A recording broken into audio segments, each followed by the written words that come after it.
Chapter 2. The receptionist adjusted his tie and took a closer look at the mirror. As a man preparing for the greatest honor of his first job as receptionist, he had to get it right. Moreover, the team on the 16th floor seemed to be a group of accomplished people.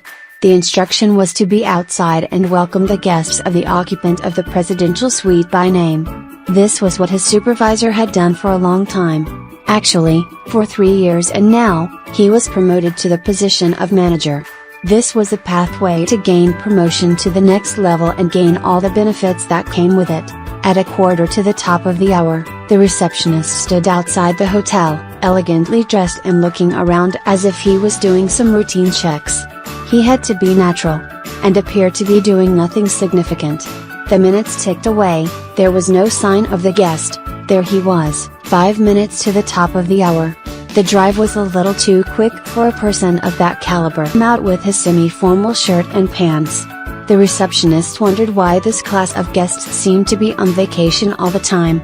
Life is never fair. Hello, Mr. Obi Parker. He stretched his hand for a handshake. The strong, well-built man always had a firm grip on people he met.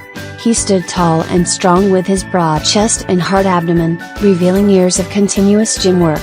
The vice president of Evolut is looking forward to meeting you.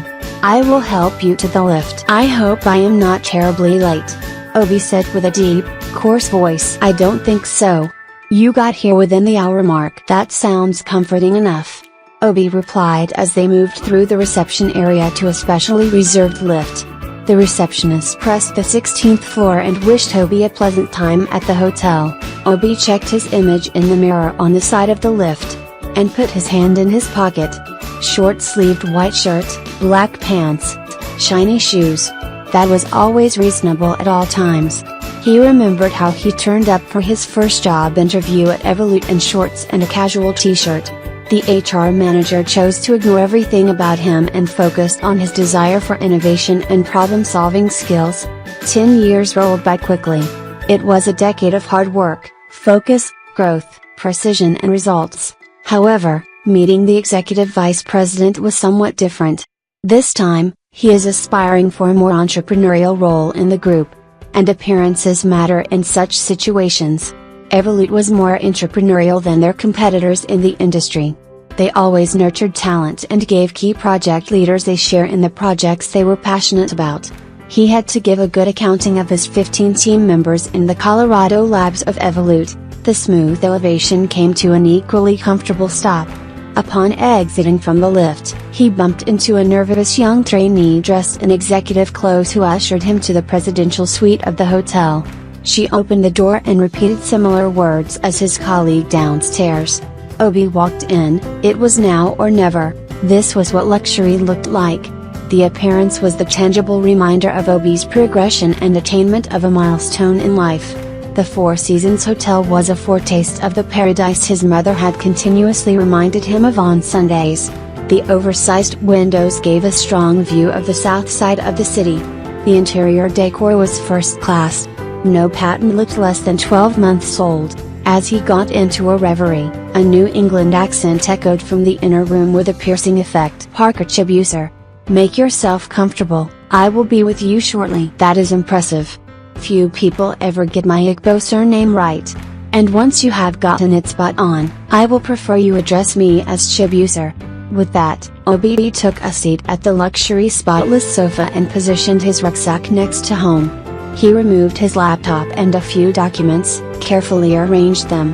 The company ritual was to have a cup of hot beverage drink with the most senior executive person, 15 minutes before an official meeting where the parties were to establish some sort of personal connection. The bonding phase, as they called it. A moment later, the legendary Michael Stewart walked out the main room. Gray on all sides of hair, it was difficult to admit he was just 48. At that age, he was one of the oldest on the board of the Evolut Group. Obi stood to show recognition for the overwhelming gentleman who had grown to become a father figure in the growing tech giant. Please sit down. And feel comfortable. He snapped at Obi. He walked to the dining table and got 2 mugs. Coffee or tea? A strong black coffee, Obi remarked. That is rather uncharacteristic of a person with strong ties to a former British territory.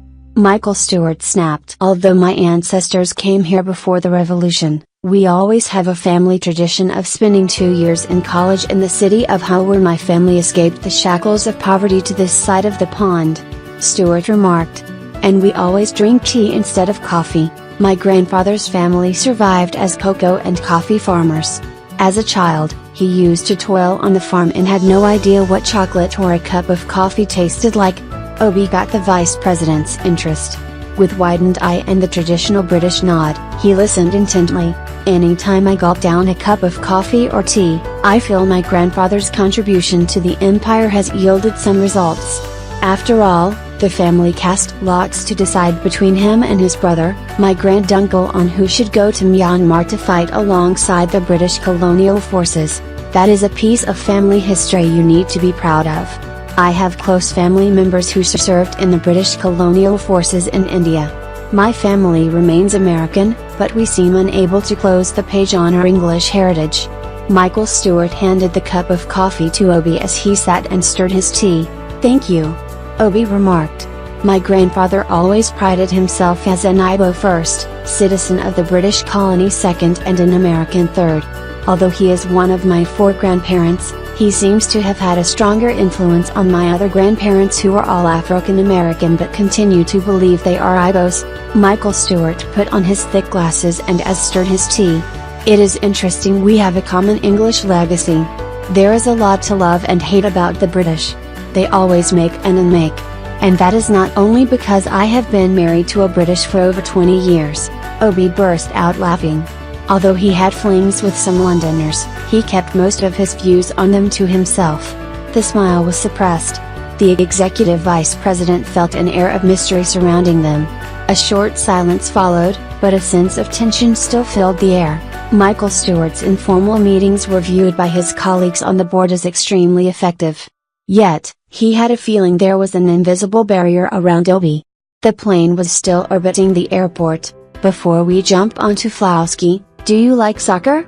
he asked impertinently. "Yes, I like football.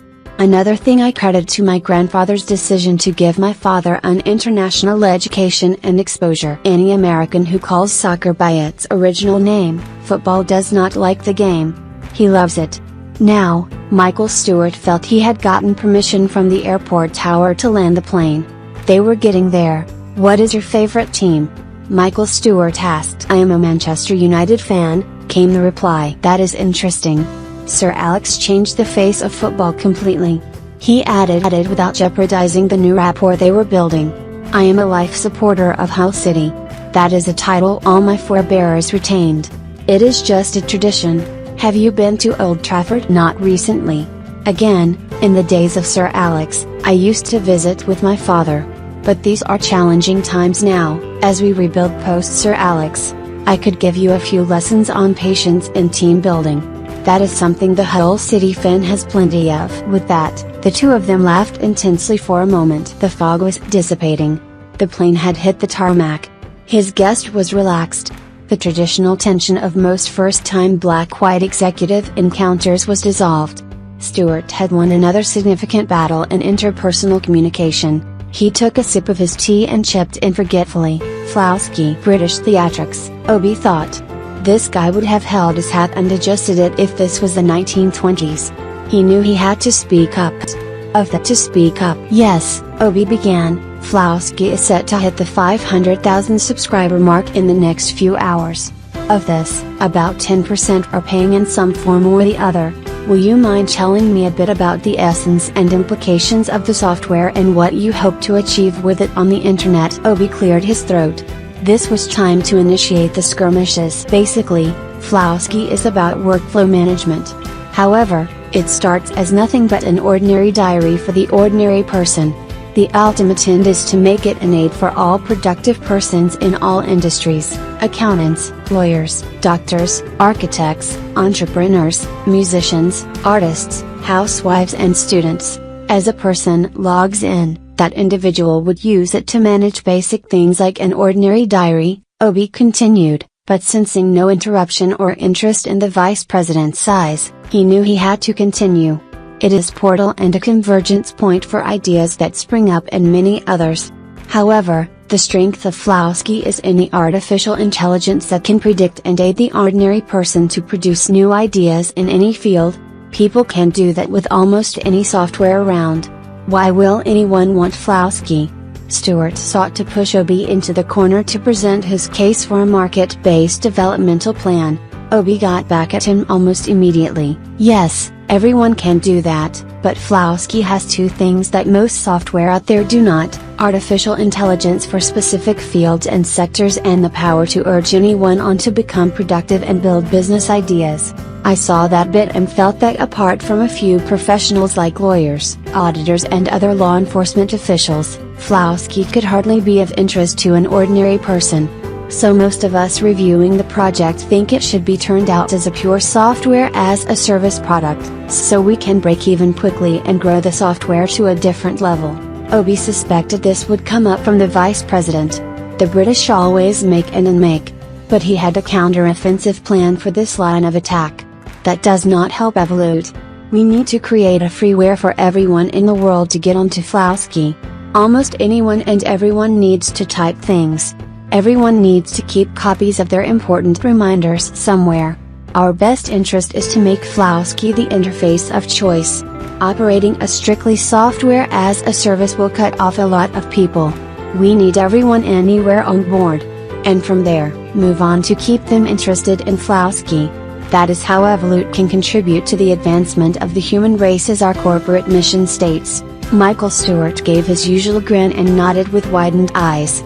This was his father and grandfather's physical evidence of a strong point that would change the entire game. Obi continued, "For now, we have built a plan for the next 2 years. First of all, we want Flowsky to be conveniently integrated into an email service, and this means anyone can save vital information from email to Flowsky. Secondly, Flowsky's artificial intelligence will be used to help people in 30 specialized service and business areas. This means the artificial intelligence will take the information that is entered, develop possible scenarios and lead people to complete projects. Once a person proves to be serious, that individual can be moved to a higher version of Flowsky, and this would provide more specialized support and assistance.